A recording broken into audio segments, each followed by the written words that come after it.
হযরত লুকমান হাকিম, কে তার নাম না জানে? হযরত লুকমান হাকিম এমন একজন ব্যক্তি যাকে দেখতে অতটা ভালো লাগে না, যিনি রাখালগিরি করছেন।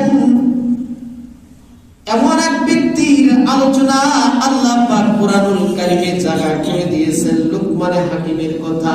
এমন কি তার কথাগুলো এত আল্লাহর কাছে পছন্দ হইছে যে কথাগুলো কোরআনের ভিতরে আল্লাহ পাক নিয়ে আসছেন, এবং সাথে সাথে লুকমান হাকিমের নামের উপরে আল্লাহ তাআলা একটা সূরাও নাযিল করে দিয়েছেন।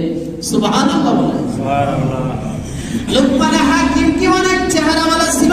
বলেন বলেন না। লুকমান হাকিম কি অনেক উঁচু লম্বা ছিল? বলেন না।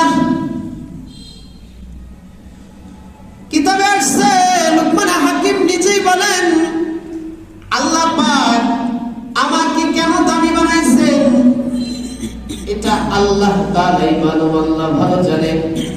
তবে হ্যাঁ, জাতির কল্যাণে তিনি কিছু নসিহত করে দিয়েছেন। তার ভিতরে যে নেক আমলগুলো ছিল, বলতেছেন এই নেক আমলের গুণের কারণে হয়তোবা আল্লাহ আমাকে এই দরজায় নিয়ে আসছে।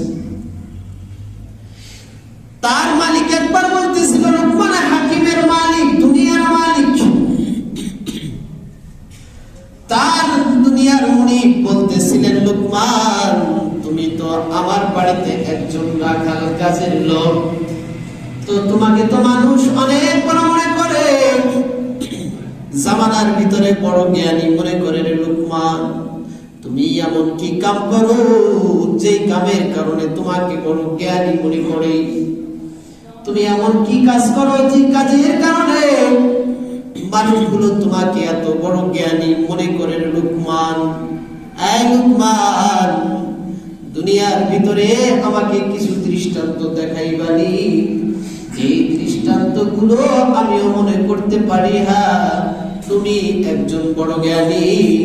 বলো রে, বলো কি এমন কোন ঘটনা আসেনি, এমন কোন উপমা আমার সামনে ঘটাইতে পারবেনি? লুকমান হাকিম বলেন, হ্যাঁ বাদশাহ, অবশ্যই পারবো, অবশ্যই পারবো। কারণ লুকমান হাকিমকে আল্লাহ পাক প্রজ্ঞা দান করেছিলেন, আল্লাহ পাক কেমন জ্ঞান দান করেছিলেন যে লুকমান হাকিম কোন গাছের পাতার উপরে হাত রাখতেন, গাছের পাতাকে চিনতেন তো লগে লগে বলে দিতেন এই গাছের কি ঔষধ হবে, কোন রোগের ঔষধ হবে, লগে লগে লুকমান হাকিম বলে দিতেন। সুবহানাল্লাহ, বলে দিতেন। এমন জ্ঞান আল্লাহ পাক লুকমান হাকিমকে দান করেছিলেন।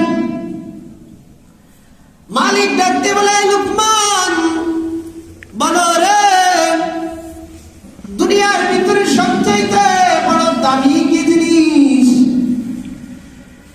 মালিক তার গোলাম থেকে শিক্ষা দেয়। সুবহানাল্লাহ বলেন। দেখছেন, মালিক তার গোলাম থেকে শিক্ষা দেয়। এরকমের পিছনের ইতিহাস যত যাবেন তত দেখবেন গোলামের দাম মালিকের চেয়েও বাড়ছে। এমনও মালিক গেছে যে গোলামের পজিশন অনুভব করে আর তাকে গোলাম রাখে নাই, চিরতরের জন্য মালিক তাকে আজাদ করে দিয়েছেন। সুবহানাল্লাহ।